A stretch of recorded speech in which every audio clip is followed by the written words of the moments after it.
Hello, everyone. Welcome to my classroom. I'm Neetu Ann Thomas, working as an assistant professor in the Department of Civil Engineering, SNIT Adur.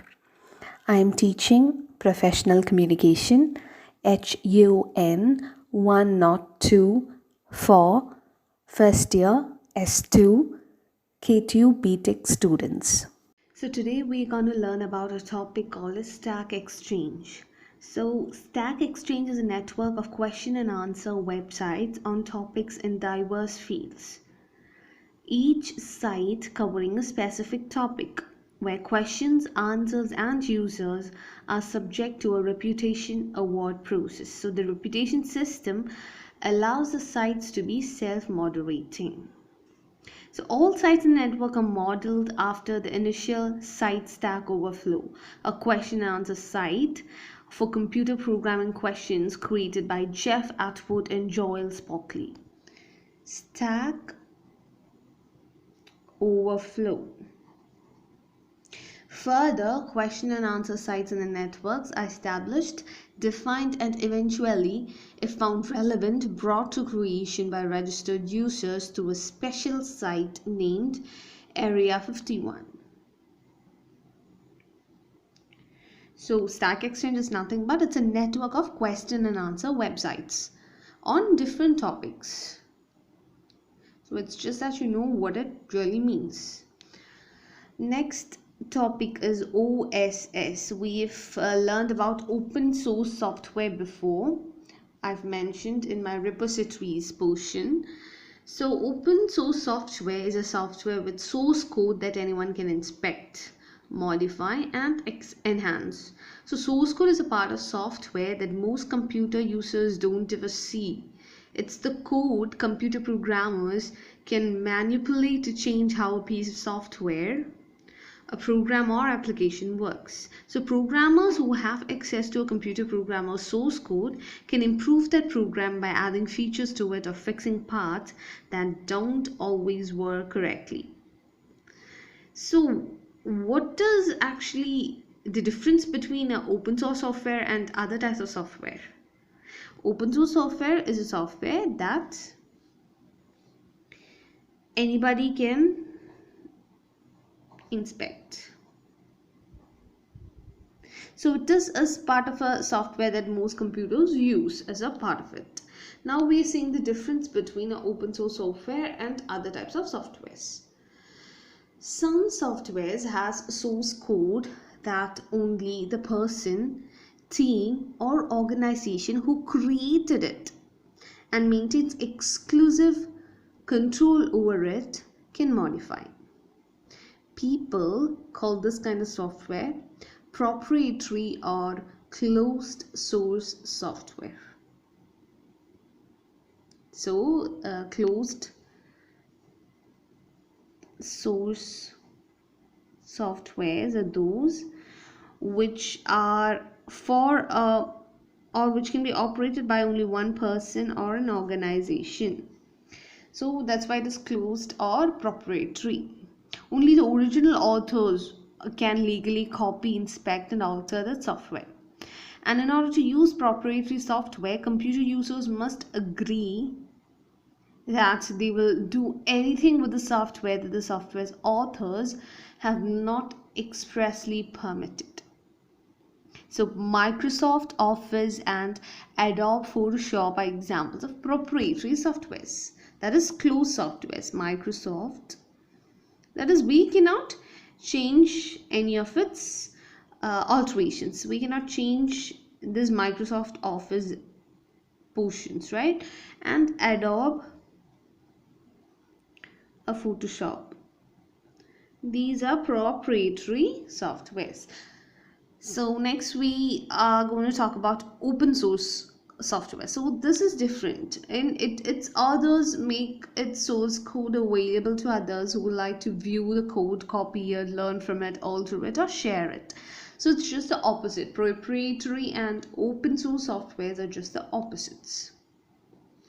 Now there is a LibreOffice and the GNU image manipulation software. So open source softwares, these are the examples of the open source softwares. Such softwares can be manipulated or can be, worked out without the author's permission. As they do with the proprietary software, users must accept the terms of a license when they use open source software, but the legal terms of the open source licenses differ dramatically from those of proprietary licenses.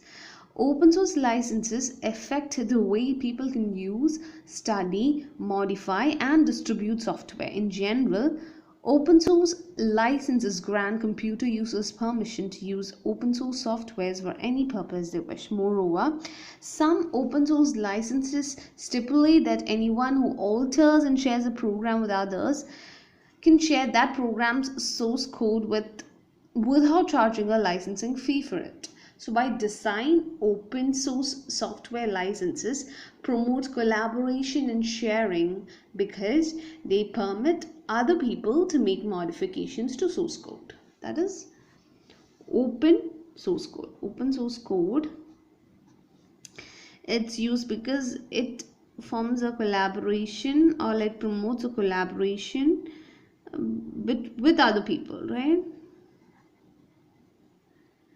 So they can make modifications to the source code and incorporate those changes to their own projects. So they encourage computer programmers to access, view, and modify open source software whenever they like, as long as they want. The next question that arises is open source software is only important to computer programmers? No. Open source technology and open source thinking about benefit programmers and non-programmers.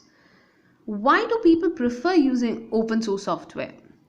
People prefer open source software to proprietary software for a number of reasons. So these reasons we are going to deal with in our next session.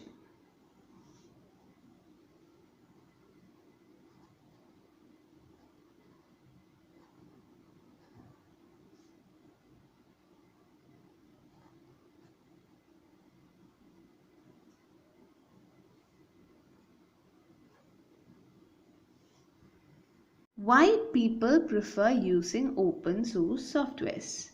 So people prefer open source softwares to proprietary softwares for a number of reasons, including, first one is control. So we have control in our hands. Many people prefer open source software because they have more control over that kind of software. They can examine the code to make use it's not doing anything they don't want it to do, and they can change parts of it they don't like. So users who aren't programmers also benefit from open source softwares because they can use the software for any purpose they wish. So they have the control in their hands if they use open source software. So that's a main advantage. Secondly, training.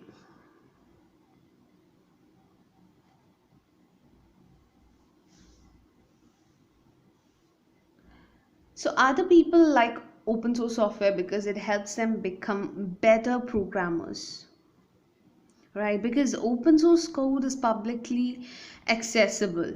Students can easily study it and they can learn to make better software. Students can also share their work with others, inviting comments and critiques as they develop their skills.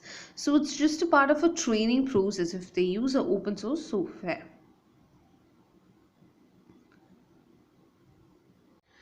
Third reason is security. Some people prefer open source software because they consider it more secure and stable than proprietary software. Because anyone can view and modify open source software. Someone might spot and correct errors or omissions that a program's original authors might have missed. So they rely more on open source softwares. Fourthly, it's stability. So many users prefer open source software to proprietary software for important long-term projects because programmers publicly distribute the source code for open source software. Users relying on that software for critical tasks can be sure their tools won't disappear or fall into disrepair if their original creators stop working on them, right? So that's about stability. And fifth one is community. Open source software often inspires a community of users and developers to form around it. So that's not unique to open source. Many popular, unique or applications are subjected to meetups and the user groups. But in case of open source, the community isn't just a fan base that buys in to an elite user group. It's people who produce, test, use, promote, and ultimately affect the software they love to. So these are the reasons why people prefer using open software over other proprietary softwares. Hope it's clear for you. Control, training, security, stability, and community. So that's all for the day. Hope this phrases are clear for you. That's all for the day. Thank you.